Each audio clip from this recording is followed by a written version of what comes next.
A segunda-feira começa com o torcedor rubro-negro, sem dúvida, de cabeça quente, né? Eu, particularmente, detestei a apresentação do Flamengo ontem.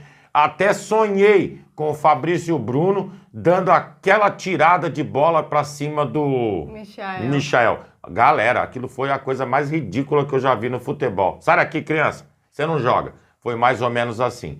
A semana começa com jogos importantes, Libertadores, a gente está falando sobre tudo isso. Mas o enfoque do dia começou a semana com João Félix e o Flamengo tentando a contratação desse jogador. O Wesley é eleito pelo um observatório o melhor jogador da posição fora da Europa.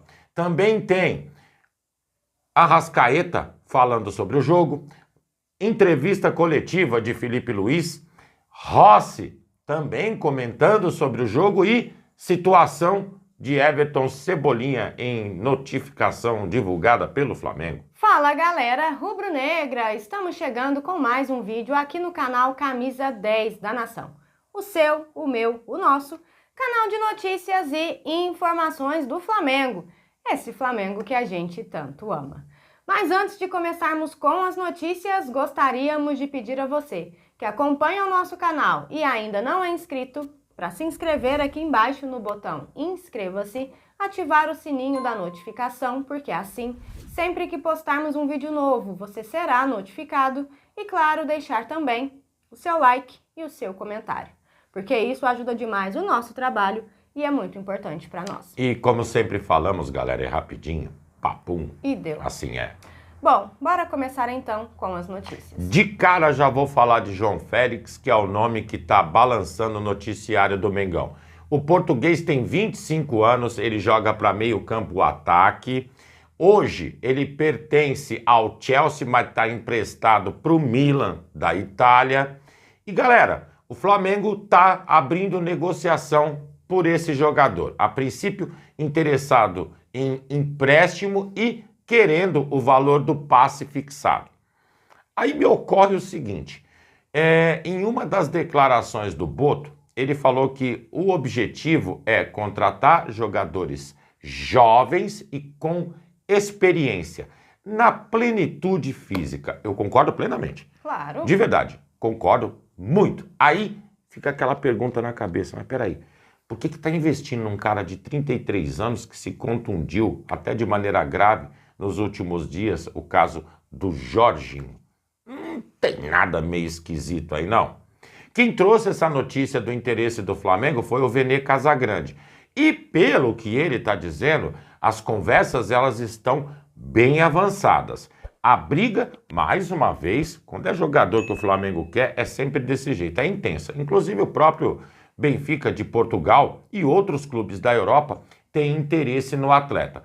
Ficar de olho, amigos, o Flamengo com certeza está tentando buscar jogadores no mercado, principalmente visando o fortalecimento para o Mundial. Mas quando pega um nome, normalmente já está encrencado com outros grandes europeus, fica difícil demais. Continua no mesmo erro, né? Bom, galera, seguindo com as notícias, o Flamengo perdeu ontem a invencibilidade e também a liderança do Campeonato Brasileiro.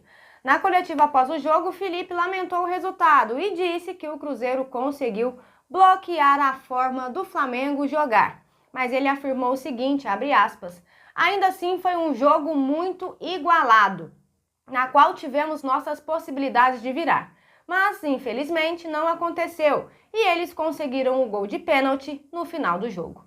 Uma derrota que dói muito, mas acho que é a primeira minha como visitante. Mas tiramos lições dessa derrota para continuar crescendo e evoluindo. O Campeonato Brasileiro é um desafio muito grande, são 38 rodadas. Obviamente que esses tropeços acontecem. Agora é levantar a cabeça o mais rápido possível para poder chegar bem no jogo da Libertadores. Por falar em Libertadores, Felipe foi perguntado sobre esse jogo contra o Central Córdoba e a resposta dele foi a mesma de sempre. Comentou que primeiro é analisar o jogo de ontem, o que fizeram de ruim, o que fizeram de bom e corrigir os erros e que a partir de hoje é que ele ia estudar o Central Córdoba. Uma coisa que ficou muito clara, não só na partida de ontem, mas em vários jogos que a gente está vendo do Flamengo, exceto aqueles que sai goleado, é a diferença de objetividade dos times dentro de campo. Enquanto o nosso adversário ontem, por exemplo, pegava a bola e chutava de onde estava, abriu o clarão, bate para tentar ver o que acontece. Claro. O nosso time fica tocando de um lado para o outro, de um lado para o outro, com objetividade em vários momentos, zero. E essa reclamação, para os que escutam o nosso canal, ela não é de hoje. Já faz tempo que a gente vem falando sobre a mesma coisa. E até cansa ficar batendo na mesma tecla. É chato. Mas é o que vem acontecendo sempre. Também questionaram o Felipe sobre as atuações abaixo dos jogadores. E ele disse o seguinte: no primeiro tempo estávamos fazendo um bom jogo, rompendo bastante a pressão do Cruzeiro. Eles vieram pressionar forte, como eu falei. É um time muito bem trabalhado. Temos que dar mérito para o que o adversário fez. Um erro de técnico e acabaram aproveitando a chance.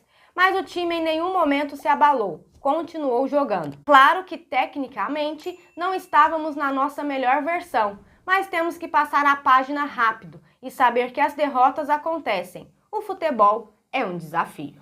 É engraçado, a gente vira as páginas e acaba se esquecendo um pouquinho da história. Quem me lembrou, inclusive, foi a Ju. O Flamengo poupou o time no meio de semana, ou seja, esses caras eles estão descansados desde a partida contra o Corinthians. Foram... Pra que poupar, né? Pra que poupar? Eu também fico meio que sem entender. Bom, galera, e de acordo com a programação aí divulgada pelo clube, o elenco não recebeu folga no dia de hoje, se reapresenta no CT para dar início aí à preparação para o jogo do meio de semana. Ah, meu Deus. É mais tensão pelo meio do caminho.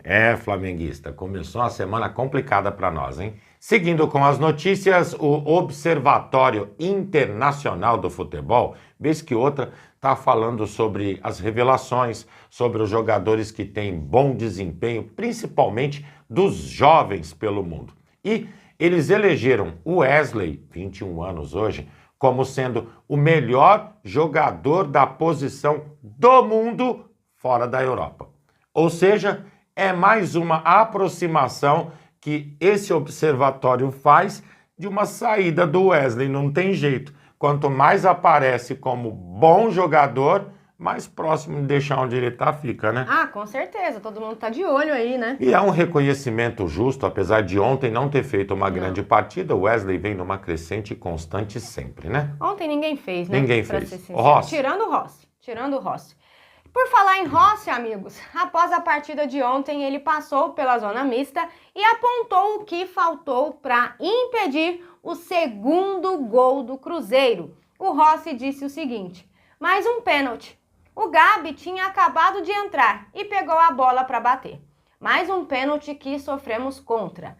Eu consegui acertar o canto, defender, mas no rebote ficou um pouco longo, porque ele bateu bem e forte. Com isso eu não consegui levantar para defender o segundo chute. Tive a sorte de pegar, mas não aconteceu o mesmo no rebote. Acontece. Fiz um bom jogo, mas na hora do pênalti a sorte não esteve ao meu lado.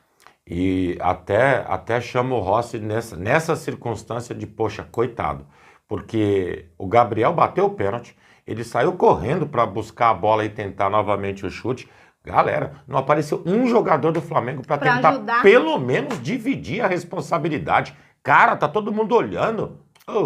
Bom, quem também falou após o jogo foi a Arrascaeta, que fez críticas, né, à atuação da equipe. Ele disse o seguinte: o jogo foi muito difícil. A gente até tentou, mas não nos encontramos dentro de campo. Pelo menos ele foi sincero, né? Cometemos muitos erros. Infelizmente, sofremos uma virada no final da partida, mas acontece. Agora é levantar a cabeça e continuar melhorando para a sequência da temporada, que é muito importante. Agora é virar a chave, né? Não adianta a gente ficar aqui chorando o leite derramado. Bem isso, né, galera? E continuando com as notícias, o Flamengo emitiu um comunicado falando sobre a situação de Everton Cebolinha. Ele foi avaliado logo após o jogo e, segundo a nota do Flamengo, ele não sentiu dores. Só lembrando, ele foi substituído por sentir incômodo na panturrilha. Hoje, ele vai passar por uma análise mais detalhada no DM do Mengão e possivelmente será emitida uma nota oficial dizendo que realmente o jogador tem. A gente espera que não tenha nada de muito grave e que possa ser liberado para jogo. Até porque é um dos que vem apresentando vontade dentro de campo. Bom, galera, e essas eram as notícias que tínhamos para vocês agora pela manhã. Lembrando, você que é novo no canal e ainda não é inscrito, dá uma forcinha pra gente, botão aqui embaixo, já se inscreve, deixa o seu like, o seu comentário, compartilhem pra geral, porque vocês sabem... Juntos somos mais fortes. Muito mais fortes, amigos. Pessoal, fiquem bem, se é que é possível. Uma excelente semana a todos nós. Um grande abraço e até o próximo vídeo. Possível sempre é. Acordamos em mais um dia, estamos bem e assim tem que ser levada a vida, né, amigos? Galera, tenham um bom dia. Tchau, tchau.